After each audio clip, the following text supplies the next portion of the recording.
Welcome to Not Milk Never Milk. Subscribe if you're lactose intolerant. You start by confirming the server type and locating where resource pack settings live. This matters because files differ between vanilla, spigot, paper, and proxies.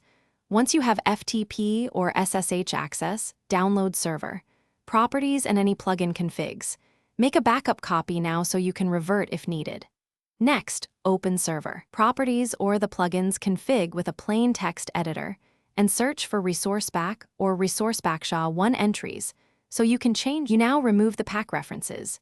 In server, properties clear ResourceBack and ResourceBack SHA-1 values and save. If a plugin enforces packs, open its config and set allow or enforce options to false or delete the URL line. Once done, restart the server to apply changes and watch the console logs for any pack download attempts. Make sure to also clear cached pack data in proxy configs if using Bungee or Velocity. This prevents clients from being forced to download files. You finish by validating the change.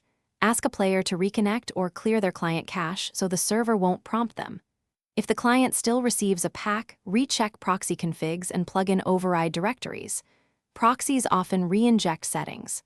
Once confirmed, monitor for errors and keep your backups in case you need to restore previous behavior.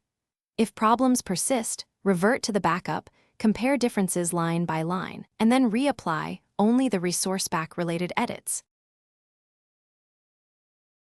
Thanks for watching. If this was helpful, leave a like and consider subscribing. See you next time.